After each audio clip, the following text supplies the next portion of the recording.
Hey everybody, Governor Bill Lee here. While we can't be together in person, I hope that you'll enjoy the opportunity to hear from Tennesseans across the state in today's virtual Disability Day on the Hill. COVID-19 has hit us hard, but despite the challenges of the pandemic, the disability community has so much to be proud of. We quickly adapted services that have never before been conducted remotely, from vocational rehabilitation to special education, and we've worked hard to provide COVID-19 testing for individuals with intellectual and developmental disabilities. Additionally, we're proud that Tennessee was the first state in the nation to prioritize vaccine distribution for certain adults with disabilities. We're committed to your community, and I want to express my sincerest gratitude to all the advocates who have continued to shape our understanding of these important needs along the way. Enjoy Disability Day on the Hill. Continue the work that you're doing. You're making all the difference here in Tennessee.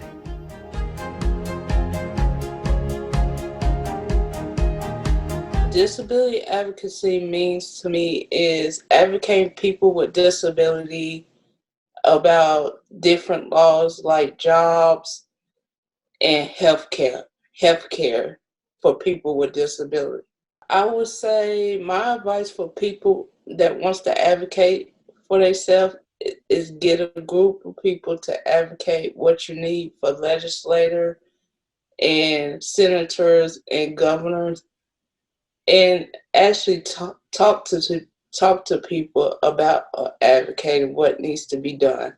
People should do Disability Day on the Hill because it's important for people with disability to say what they needs to be done instead of in the United States. If you have an issue that needs to be addressed, it's best to find out your rights, your laws, and then speak on it. If you see something wrong, say something about it. Find out who your legislators are in your community, speak to them, and speak to people that you feel like you can give some advice to. So advocating is a main concern. Hello. Some people call me Roddy, but to Melissa and Ethan, I am Dad. I am a governor-appointed member for the Council on Developmental Disabilities and the Council on Autism Spectrum Disorder. I became involved in advocacy because of my son. Ethan is now a 14-year-old young man with autism. When Ethan was diagnosed at 5 years old, I was told by people that did not know him that success would be difficult. I quickly remembered that success for anyone is difficult and became involved in this journey, as everyone deserves an opportunity to become successful as they see it. Many people question if they are an advocate. All of you watching these videos and stories are advocates. As you go to speak with your legislators, their staff, and even your neighbors, remember to be yourself. There is no one better skilled at sharing your journey than you. Our policymakers are also our neighbors. Be relaxed and comfortable when speaking with them, as if you're in a coffee shop. In fact, here is a homework assignment. Invite your representatives for a cup of coffee, even if only to say hi and make a new friend. Godspeed.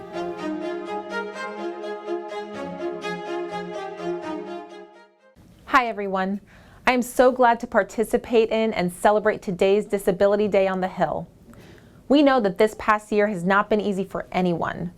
The challenges and difficulties that our state was faced with were significant, yet our state and department maintained focus on our priorities to best serve students, families, and districts. In response to the pandemic, our department wrote and released over 70 COVID-specific closing and reopening toolkits. We issued $7 million in COVID grant funding for critical supports and services. Additionally, we coordinated with DIDD to continue service provision to children turning 3 during COVID. And of course, we have big plans for 2021. Our department just announced $100 million in comprehensive approach supports to address our literacy crisis in Tennessee, Reading 360. We will continue to provide support for remediation and compensatory services to address learning loss of students with disabilities during COVID. We've executed technical assistance networks to support LEA implementation of special education programming, and through the Teaching All Students grant, We'll support high school teams in creating successful learning environments for students with significant cognitive disabilities or with complex needs. In closing, there have been countless lessons learned from COVID-19 for our state, our education community, and the critical work of our agency moving forward. In particular, remote learning has been a challenge for students and families to navigate and has highlighted many of the inequities that exist with different subgroups of students. I am grateful for the governor, the Tennessee General Assembly, and education communities at large that continue to prioritize critical issues in education in response to COVID, and what we will continue to accomplish to accelerate student growth in Tennessee is a big deal with lots more to come. Thank you so much. My name is Brad Turner, and I'm the Commissioner for the Department of Intellectual and Developmental Disabilities. It's no secret that Disability Day on the Hill is one of my favorite days of the year, as a way to come together and advocate for the issues that matter to our children and our families. While I'll certainly miss seeing everyone in our community face to face, I'm glad that we are able to safely hold this event virtually. We've been asked to share our agency's accomplishments for 2020 and what's ahead for 2021. Even in the face of a public health emergency that has tested our community like no other, we have made great strides in supporting people with intellectual and developmental disabilities at DIDD. In July, we welcomed the Tennessee Early Intervention System into the DIDD family, and in November, we launched the Katie Beckett program with TennCare. We are proud that we've been able to expand our services to reach more children, help them meet their goals, and provide a lifeline to families who have struggled financially, physically, and emotionally to ensure their children get the care they need.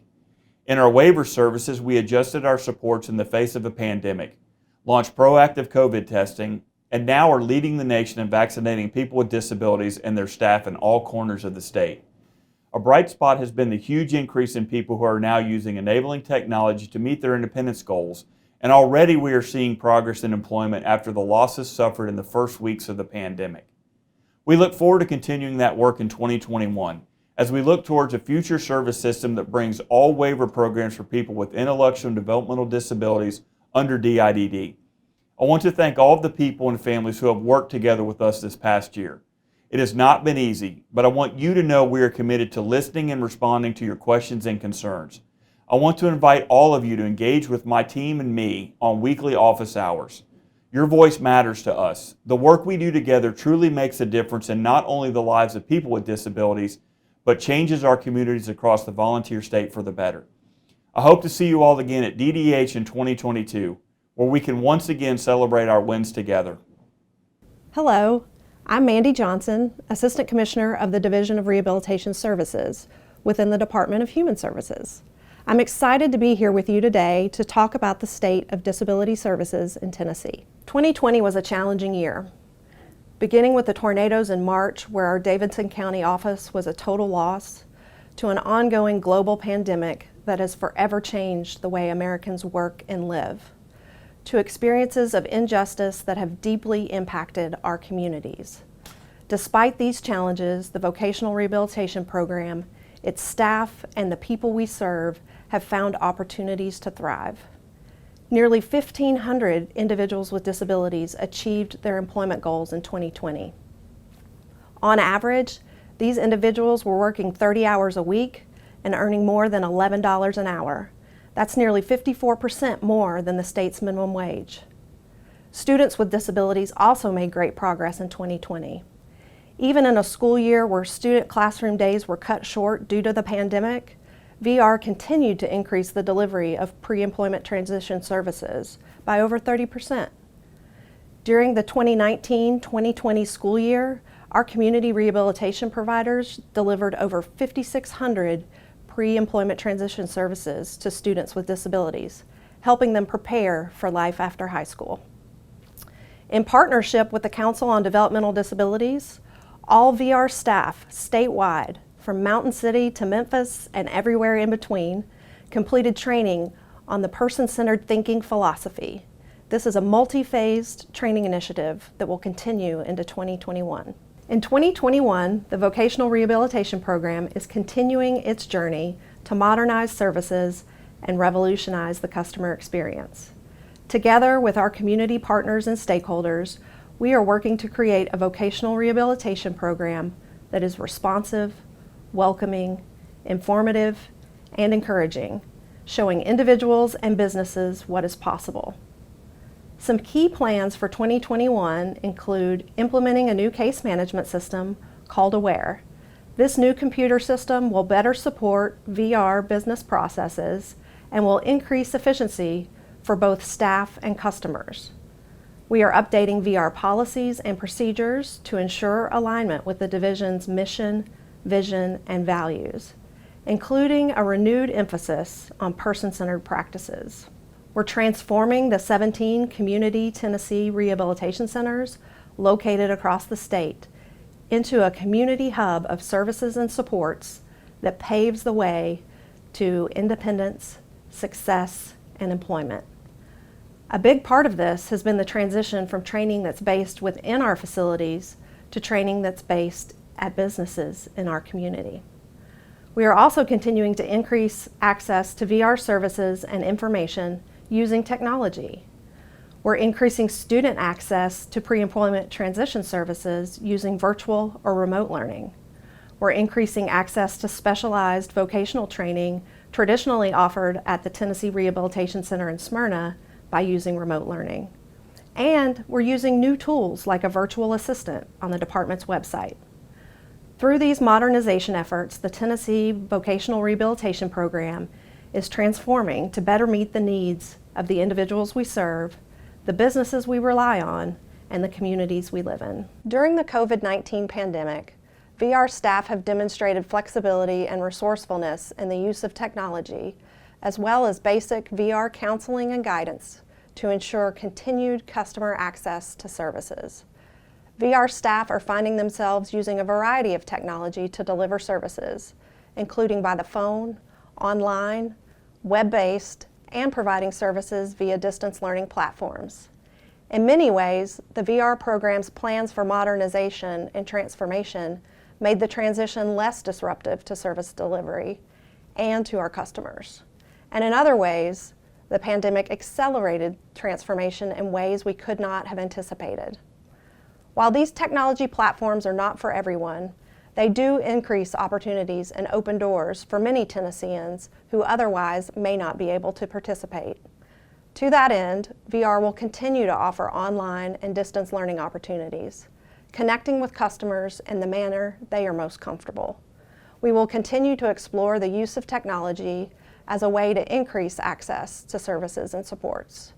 If there can be a silver lining to the pandemic, it's that it has given us the opportunity to try new things and shown us what is possible.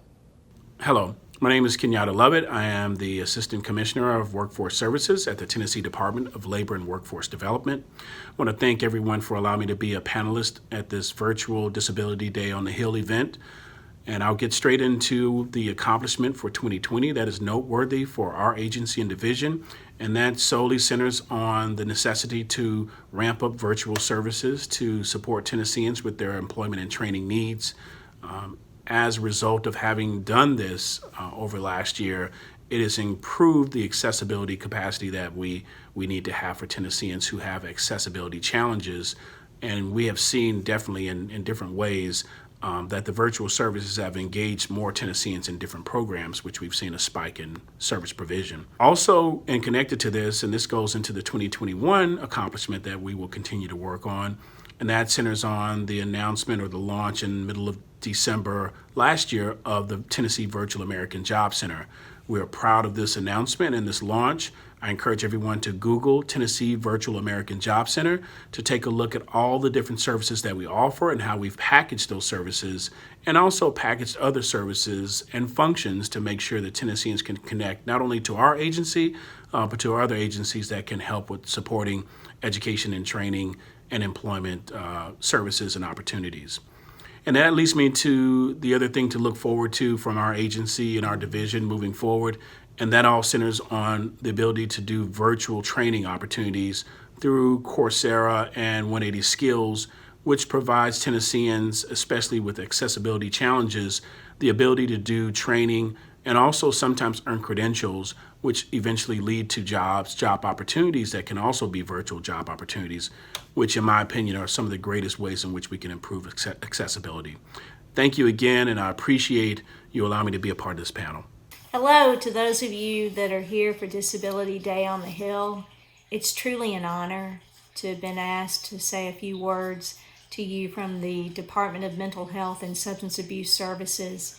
When we looked at the last year, one of our values and mottos was to be legendary.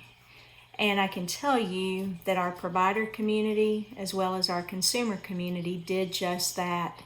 As we responded to COVID-19, we saw everyone turn on a dime and give their absolute best to be legendary, to make a difference in our state.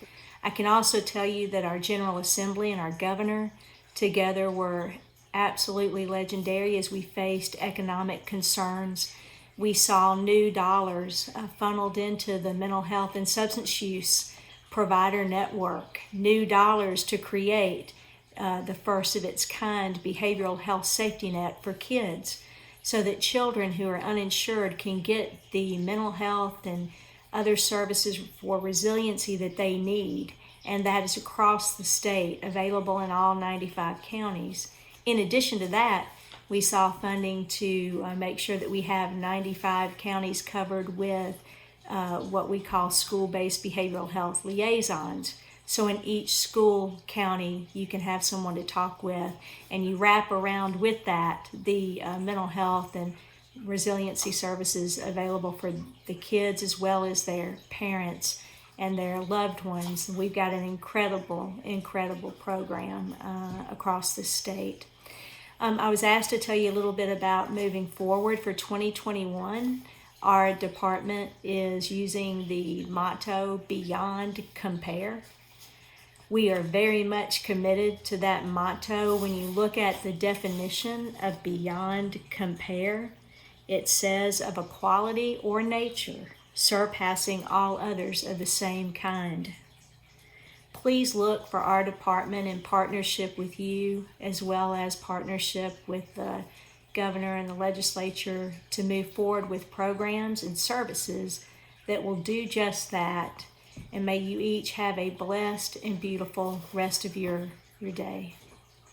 2020 was both a year long anticipated and a year that we could have never anticipated.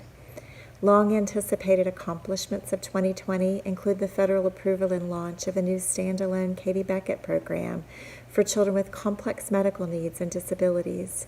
We've been able to enroll more than 250 children in the program in just the first 2 months of the program's operation, with many, many more in process.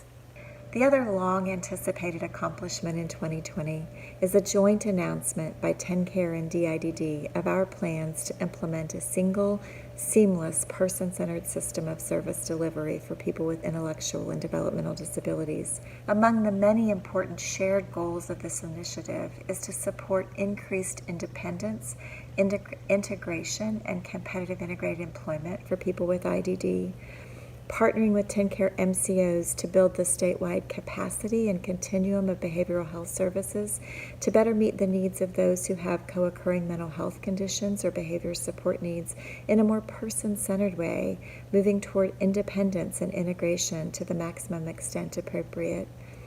Working together to address workforce challenges, and also using resources in the most efficient way possible in order to be able to serve more of the people who need home and community-based services, reducing and hopefully ultimately eliminating the waiting list for these services. With regard to COVID-19, almost immediately after Governor Lee announced the public health emergency in Tennessee, we began partnering with DIDD and with our contracted MCOs to take actions and share information that provided unprecedented temporary flexibilities in both policies and processes to accommodate the needs of Tennesseans with disabilities, protect their health and safety, and ensure that they could continue to receive critically important in-home care services as well as physical and behavioral health, pharmacy and therapy services, and other needed assistance. Our focus for 2021 will be on continuing to build our partnership with DIDD and with our stakeholders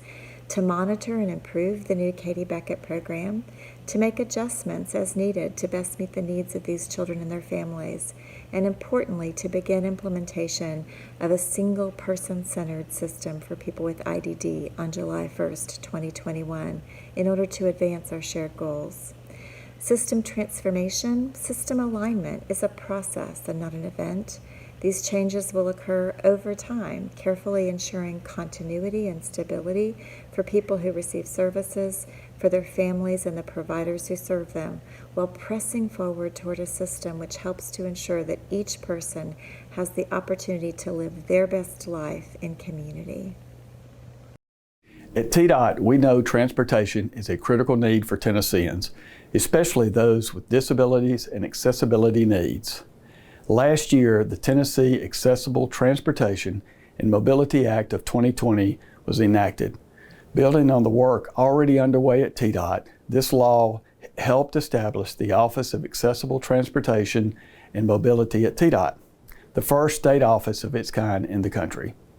In the first year, we took immediate action, obtaining a federal grant to plan a jobs access transit model and implementing a new grant management program that will provide more funding to better serve communities. Working with disability groups and people who use accessible transportation, as well as partner agencies and other stakeholders, this office will help coordinate resources and improve accessible transportation in the state for many years to come. TDOT is proud to support public transportation in all 95 counties, and we look forward to working with the disability community as we strive to meet their needs through the new Office of Accessible Transportation and Mobility. Thank you for watching. Use your phone to scan the QR code on the screen. This will direct you to links for other Disability Day on the Hill 2021 events.